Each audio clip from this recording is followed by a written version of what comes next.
20h30, c'est parti pour un nouveau journal.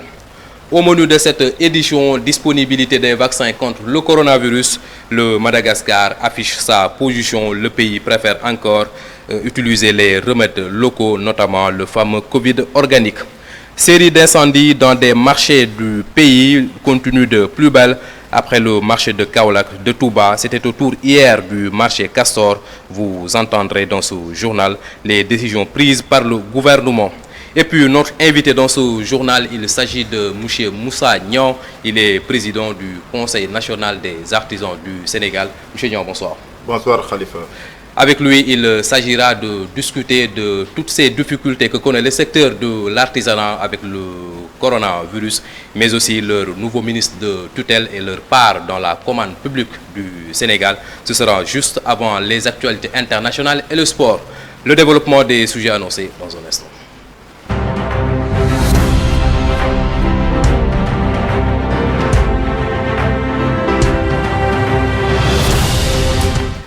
Bienvenue et merci de nous recevoir dans ce journal que nous commençons avec la situation du coronavirus de ce vendredi 27 novembre 2019. Selon le communiqué 271 du ministère de la Santé et de l'Action sociale, sur 921 tests réalisés, 21 cas ont été notés avec 11 cas contacts. 10 cas issus de la transmission communautaire. Le communiqué nous annonce la guérison de 11 patients avec 5 cas graves, un décès enregistré. À ce jour, rappelons que le Sénégal connaît 15 981 cas positifs de coronavirus avec 15 669 guéris, 332 décès. 79 patients sont encore sous traitement selon les informations reçues du ministère de la Santé et de l'Action sociale. Et puis, santé toujours dans ce journal avec la question de la disponibilité et du financement des vaccins contre le coronavirus qui a été débattu hier lors d'une conférence virtuelle. À l'occasion, la directrice régionale de l'OMS pour l'Afrique a indiqué que le vaccin serait disponible au niveau du deuxième trimestre de l'année 2021. Cependant, le Madagascar qui affiche déjà sa position, le pays préfère encore continuer à utiliser les remèdes locaux, notamment le fameux Covid organique. Adama Faye. Il a été récemment annoncé la découverte des vaccins efficaces contre la Covid-19 en conférence de presse virtuelle hier, 26 novembre 2020. Le docteur Matshidiso Moeti, directrice régionale de l'OMS pour l'Afrique, a indiqué que certains de ces vaccins pourraient être disponibles d'ici au deuxième semestre de l'année prochaine. L'accès des pays africains à ces vaccins se fera dans l'initiative COVAX, un dispositif mis en place pour accélérer l'accès aux outils de lutte contre la COVID-19, visant à collaborer pour un accès mondial et équitable aux vaccins. Coordonné par la Coalition pour les innovations en matière de préparation aux épidémies, l'Alliance Gavi et l'OMS. COVAX contribue au développement des capacités de fabrication et à l'achat de fournitures à l'avance afin que 2 milliards de doses puissent être distribuées équitablement d'ici à la fin de 2021, dit-on sur le site de l'OMS. Selon Dr Moeti, avec COVAX, il espère disposer de suffisamment de vaccins pour les populations les plus vulnérables, les personnes âgées en l'occurrence, et les agents de santé. Ces derniers étant les plus exposés à la COVID-19. La directrice souligne également que des subventions seront octroyées aux pays africains par la Banque mondiale pour faciliter la disponibilité des vaccins. En outre, l'Afrique est invitée à se tenir prêt. Toutefois, le Madagascar ne souhaite pas participer à la COVAX Facility, l'initiative mondiale d'accès aux vaccins anti-Covid, et préfère les remèdes locaux. La porte-parole du gouvernement l'a confié ce jeudi soir à RFI. Nous ne nous inscrivons pas sur la liste des pays futurs bénéficiaires. Nous attendons de voir d'abord l'efficacité du vaccin dans les pays qui l'utiliseront en premier, a dit la porte-parole du gouvernement malgache. Et puis hier encore, un incendie s'était déclaré au marché de Castor, une série d'incendies qui se poursuit dans des marchés du pays devant l'œil impuissant des commerçants. Cependant, le gouvernement ne compte pas rester les bras croisés. Lors de la conférence de presse du gouvernement, le ministre de l'Intérieur avait annoncé une série de mesures de l'État du Sénégal pour barrer la route aux flammes. L'extrait de cette prise de parole de Antoine Félix Diome avec Bakary Cissé. En marge de la rencontre appelée gouvernement face à la presse, le ministre de l'Intérieur dénombre 70 marchés incendiés en 5 ans. Donc ce nombre est symptomatique du problème d'organisation qui affecte les marchés. Toutefois, l'État s'engage à mettre fin à cette série noire. La modernisation ou la réhabilitation de certains ouvrages constitue un facteur déterminant. Ce programme, au demeurant, ne saurait être mis en œuvre sans le respect strict du cadre réglementaire qui existe depuis plusieurs années. Parce que notre pays s'est doté, à travers un arsenal juridique complet, de dispositions qui sont propres à faire assurer les règles de sécurité au sein des marchés. La série d'incendies des marchés monte crescendo. Des pertes énormes en matériel et financières sont souvent enregistrées, alors que des solutions ne manquent pas pour stopper l'hémorragie. L'État et les acteurs sont mis devant leurs responsabilités pour sauver ce pan de l'économie. Et puis restons toujours sur cette conférence de presse des ministres du gouvernement, une nouvelle stratégie de communication dans laquelle on retrouve le porte-parole du gouvernement et des ministres, ainsi que d'autres ministres qui viennent répondre à certaines questions soulevées par l'opinion. Abdou Sané, reçu dans les locaux de la AMTV, a donné son avis sur cette nouvelle manière de faire du gouvernement de Macky Sall. Il est interrogé par Cheikh Labou. Ce n'est pas une stratégie, c'est un semblant de stratégie. Voilà, c'est un semblant de stratégie qui a montré son inefficacité avec la première sortie. Parce que déjà dans la première sortie, il y avait 8. Calculez 8 ministres. Si chaque ministre doit parler au moins 20 minutes, ça vous fait 8 fois 20, ça fait 160 minutes. 160 minutes, vous divisez ça par 40, ça vous fait 4 fois 40 minutes. Quelle est la radio qui a le temps de mettre tout ça et l'auditeur pour le faire? Entre nous. D'abord, le volume est trop. Et un gouvernement organisé, ce n'est pas pour rien que dans tous les pays du monde, c'est toujours un seul porte-parole du gouvernement qui doit pouvoir faire la synthèse. Mais vous dites à 8 ministres de rencontrer la presse, et j'ai calculé avec le minimum, avec 20 minutes par ministre, 8 fois 2, c'est 16, ça fait 160 minutes. 160 minutes pour dire quoi? Restons toujours avec Abdou Sané qui est largement revenu avec Cheikh Labou sur l'Assemblée nationale qui a ouvert ses portes au gouvernement avec ses lois de finances rectificatives. L'ex-député qui pose la problématique de la pertinence même de ces lois de finances rectificatives, toujours au micro de Cheikh Labou. Voilà, merci. Je crois que la première difficulté à laquelle je vais faire face, c'est quoi? C'est que nous sommes dans un pays à contexte marqué par la malgouvernance. Quand je le dis, c'est-à-dire que entre ce que l'on vote et la suite réservée, il n'y a pas toujours ce qui est attendu. C'est-à-dire que nous sommes parmi les pays qui pouvons aujourd'hui voter jusqu'à ce que tout le monde applaudisse. Dans la mise en œuvre, on fait le contraire de ce qu'on a voté. C'est pourquoi il est difficile de travailler par rapport aux prévisions.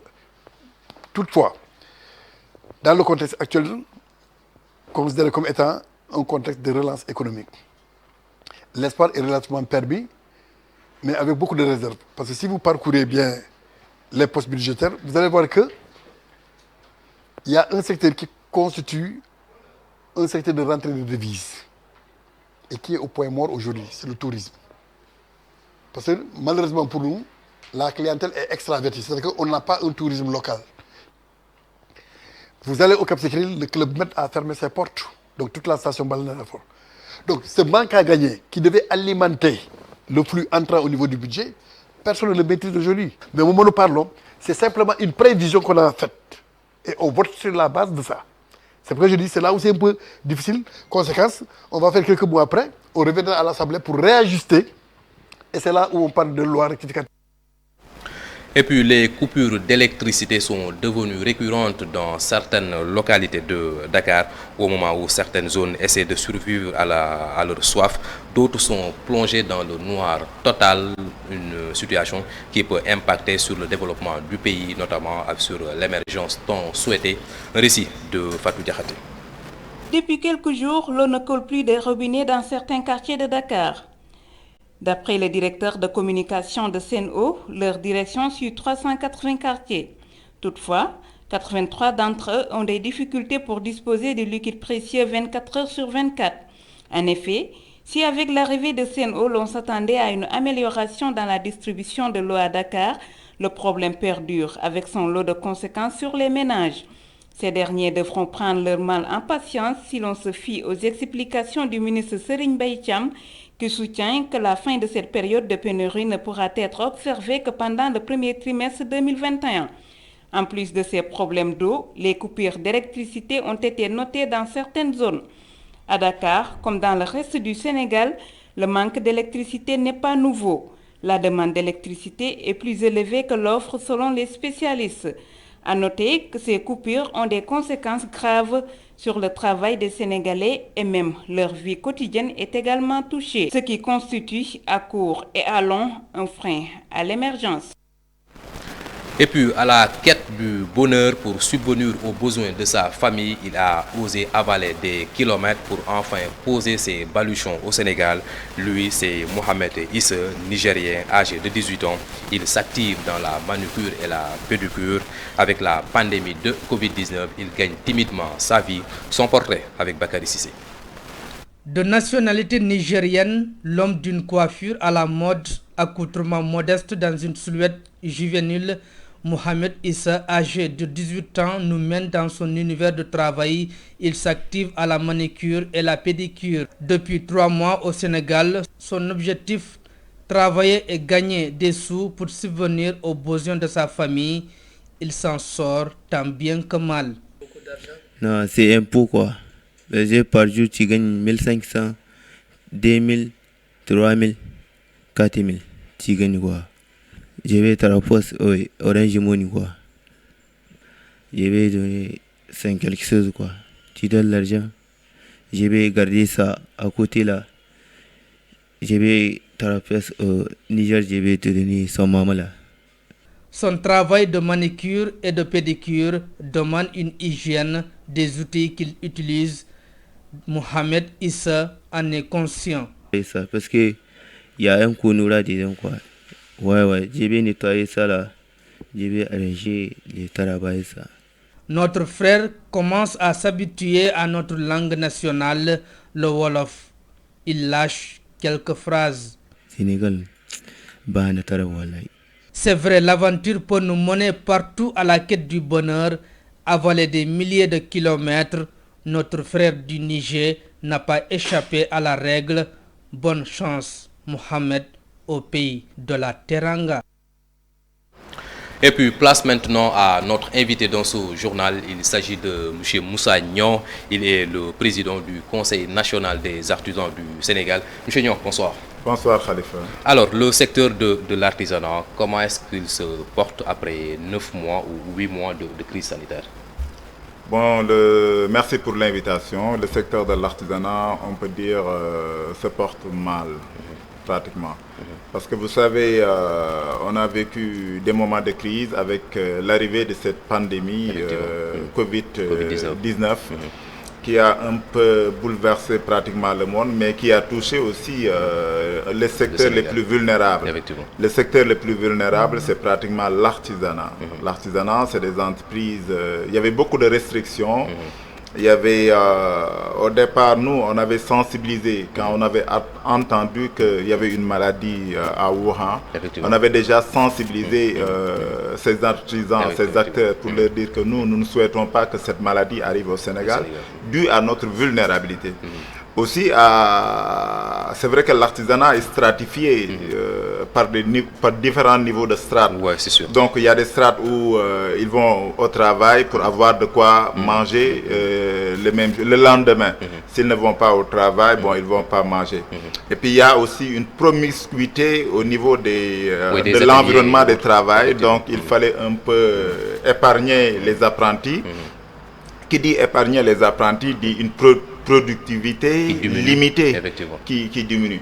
Donc c'était un peu ça. Et puis vous savez,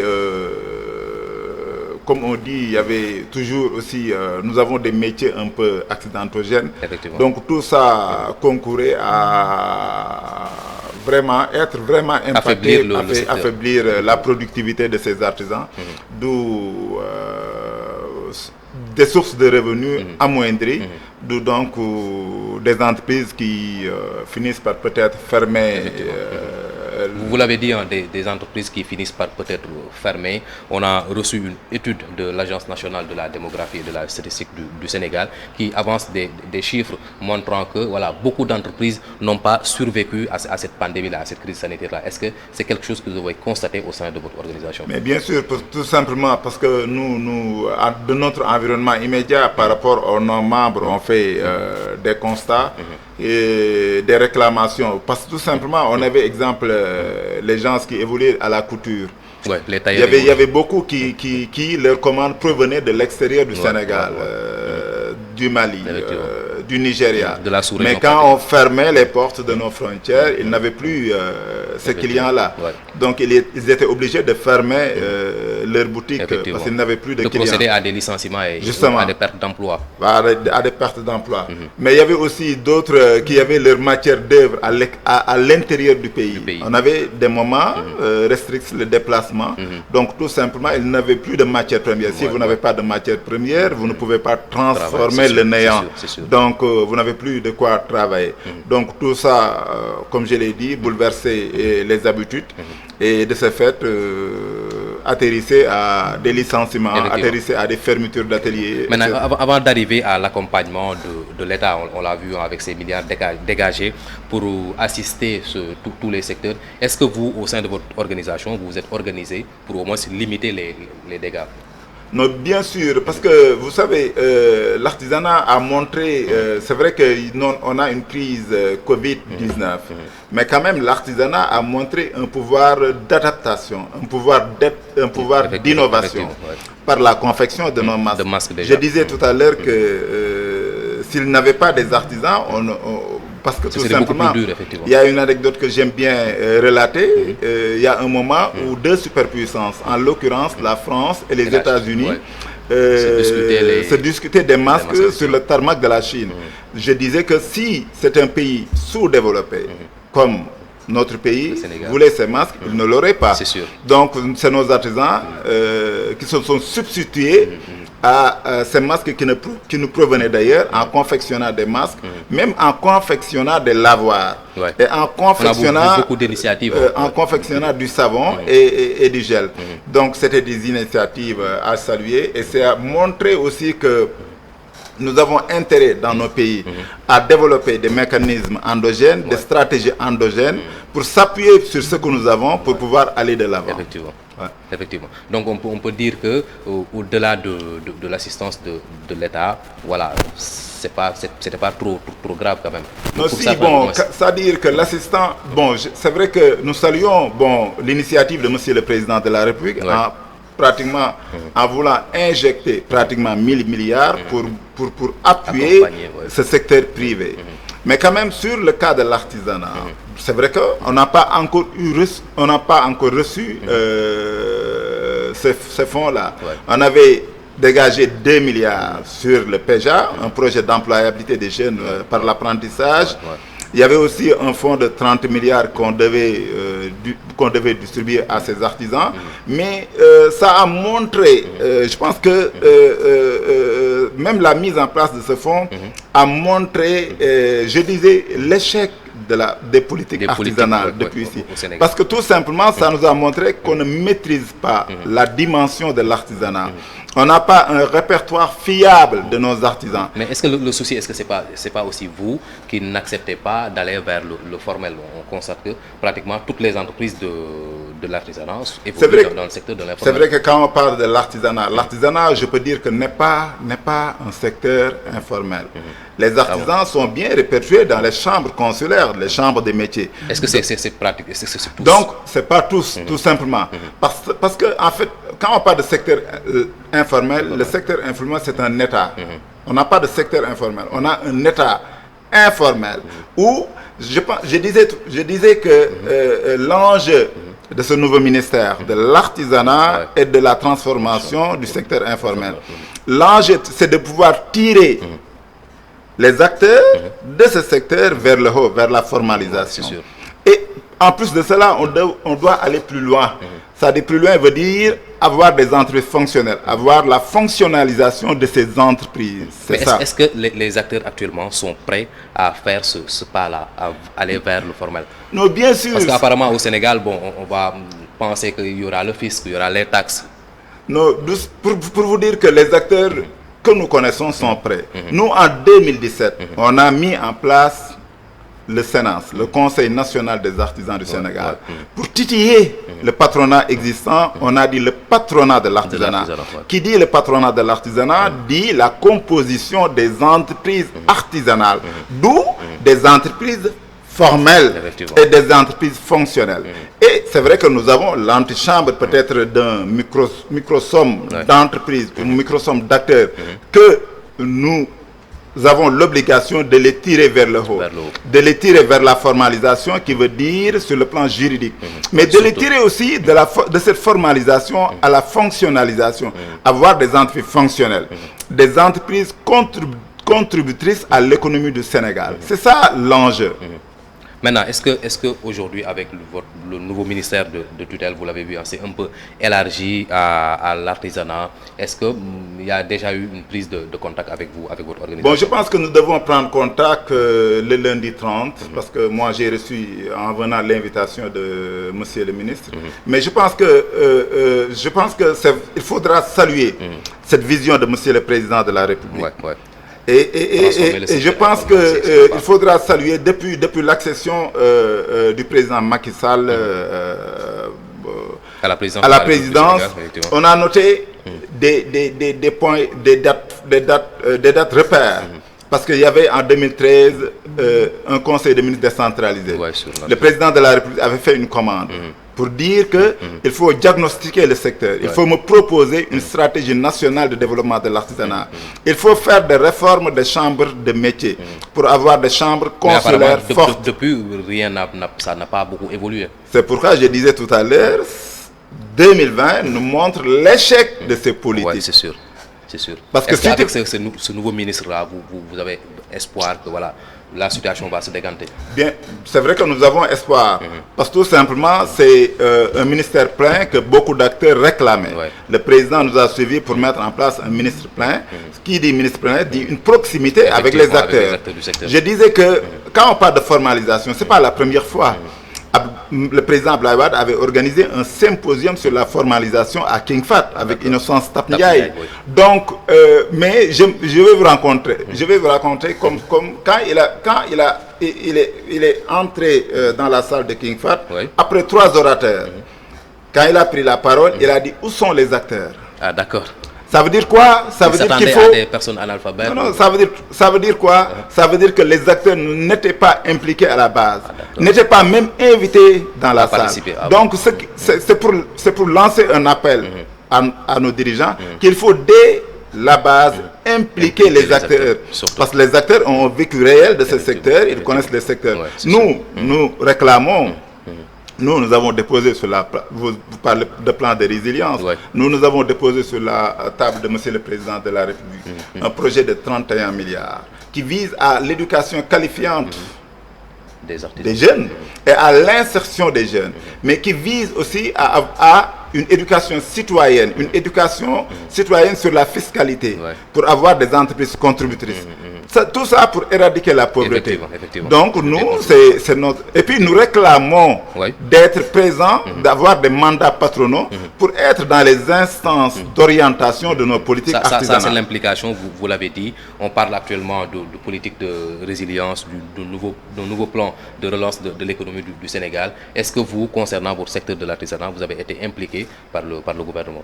Nous, en réalité, on n'a pas été impliqués, mais on a participé par des contributions. Ah, d'accord. C'est pourquoi je disais tout à l'heure qu'on a déposé sur la table avec la directrice de l'appui au secteur privé un programme pour dire que voici notre participation pour un plan de résilience. Parce que nous, ce que nous croyons, c'est qu'il faut développer des stratégies endogènes.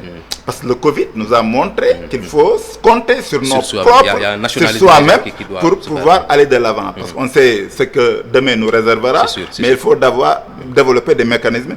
Et les mécanismes, c'est les artisans qui l'ont développé durant cette pandémie. C'est sûr. L'actualité présentement, c'est l'immigration clandestine. Est-ce que vous pensez que le secteur de l'artisanat peut recevoir tous ces jeunes-là qui n'ont pas de formation, qui n'ont pas pratiquement d'études poussées pour au moins avoir du travail? Vous savez, depuis 2014, on a mis en place avec l'UEMOA le code communautaire de l'UEMOA sur l'artisanat. Ce code, il faut l'appliquer au Sénégal pour être en cohérence avec les règlements communautaires.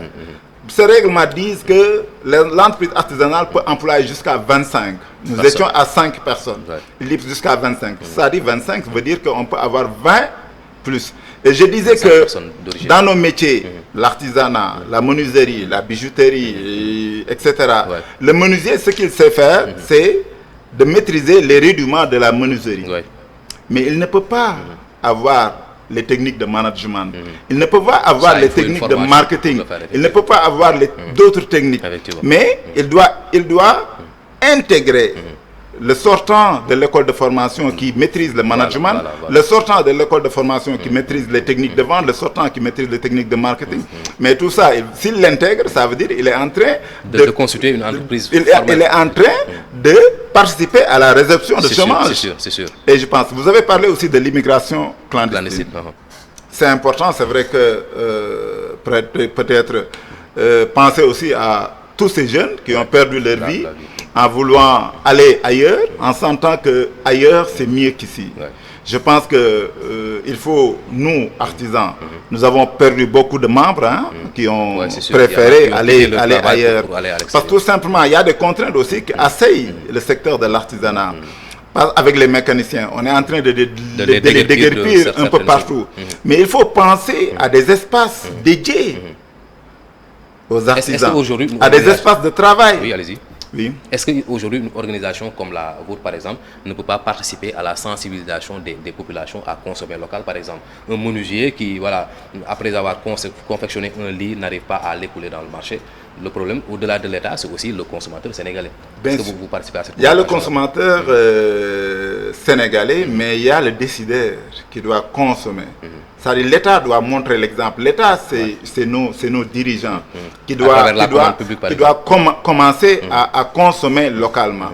Nous sommes en train de sensibiliser, c'est notre rôle. Nous sommes en train d'alerter, nous sommes en train de faire des propositions. Actuellement, nous sommes à Goudomp, dans la région sud.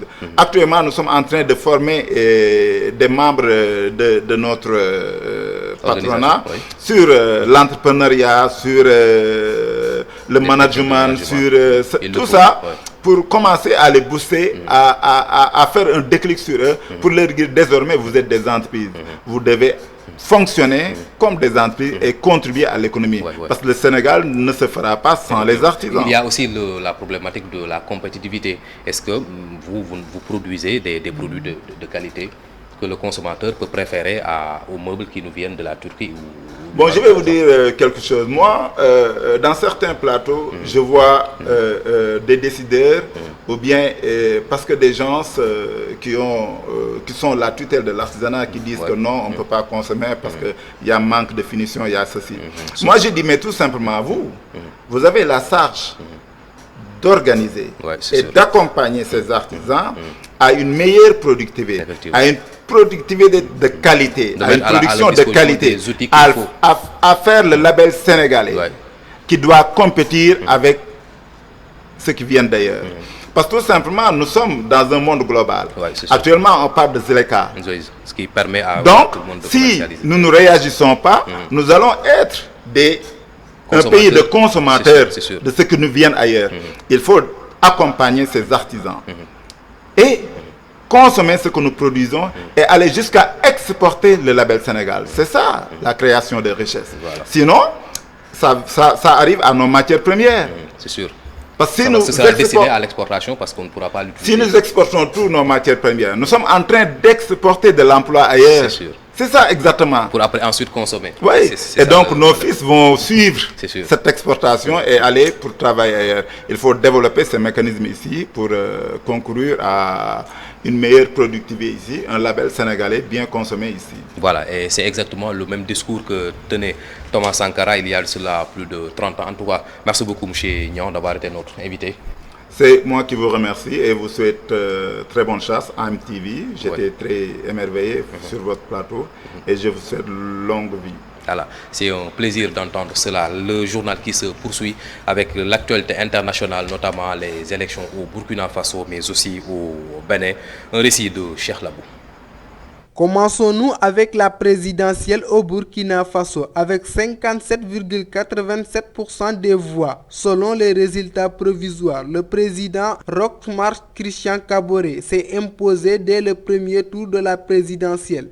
Il a réussi son fameux coup de KO et est reparti pour un second mandat. Edi Kwambo du CDP, l'ancien parti au pouvoir, se place en deuxième position avec 15,48% des suffrages. Diafré, l'actuel chef de file de l'opposition, arrive que troisième avec un peu plus de 12% des voix. C'est une annonce de la Commission électorale nationale indépendante ce jeudi. Une situation qui a fait tendu le climat politique au Burkina. Des résultats contestés par l'opposition car pour elle, il y a beaucoup de fraude et d'insuffisance de nature qui a entaché la sincérité du scrutin. Mais après l'annonce de sa victoire, le président Kaboré a promis une concertation permanente qu'il serait le président de tous les Burkinabés sans exception. En attendant la validation des résultats par le Conseil constitutionnel. Cap sur le Bénin, le président Patrice Talon a tendu la main à l'opposition pour les élections présidentielles du 11 avril 2021 et promet cette fois-ci un scrutin exclusif ouvert à ses opposants et s'engage à tout faire pour le mettre en œuvre. Il l'a fait savoir lors d'une tournée nationale en déclarant: lors des élections présidentielles qui viennent, ils seront tous présents. Tout ce qui est de mon pouvoir pour que les candidats des autres aient leur parrainage. Des propos que l'opposition reste méfiante et n'en croit plus. Ce qui fait réagir Nourenou Atchadé, le vice-président du futur parti en création de l'ancien président Boni Yahi. À ces propos, nous devons obliger Patrick Talon à accepter que dans une démocratie, il doit y avoir des élections pour tout le monde et que ce n'est pas seulement lui qui désigne les personnes qui lui plaisent pour aller aux élections. En rappel, le président Patrice Talon avait organisé des élections législatives sans l'opposition en 2019. Terminons-nous à présent avec l'Allemagne, où le pays a été touché par la deuxième vague de la pandémie de Covid-19. Ce vendredi, le seuil de millions de personnes testées positives au coronavirus est atteint, alors que ses voisins européens commencent à lever peu à peu leurs restrictions et que le monde entier attend l'arrivée du vaccin pour fin décembre et début janvier. En effet, si l'Allemagne a été longtemps considérée comme l'un des bons élèves européens de la gestion de l'épidémie, la deuxième vague s'abat en plein foyer sur le pays. Et les autorités ont décidé de prolonger les restrictions entre la fermeture des bars, des restaurants et la limitation des participants à des réunions privées jusqu'au début du mois de janvier.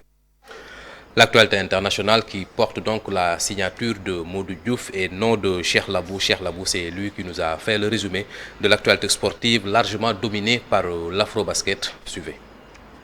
On démarre cette actualité sportive de la semaine avec le basket. Le Sénégal est bien lancé dans la course pour la qualification Afro-Basket 2021. Dans le groupe B, le Sénégal a réussi sa première sortie, c'était face au Kenya. d'un score de 92-54 à faveur de l'équipe du Sénégal. Et sa deuxième victoire a été également signée face au Mozambique d'un score de 60-53.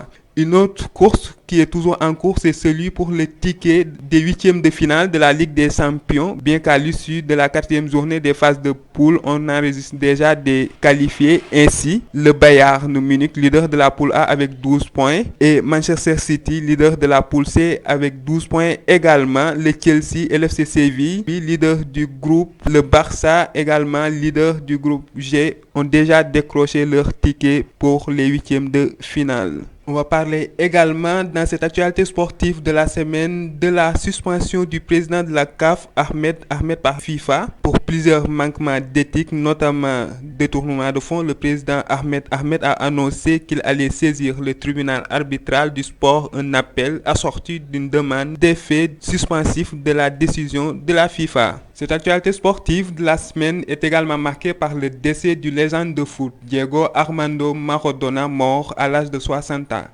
C'est une gifle émotionnelle et nationale, un impact mondial, une actualité qui marque un tournant dans l'histoire, pour ainsi reprendre nos confrères du quotidien Clarin. Voilà le Sénégal qui est donc bien parti pour l'Afrobasket 2021. Déjà, c'est l'information sportive qui met un terme à ce journal que nous avons eu le plaisir de vous présenter.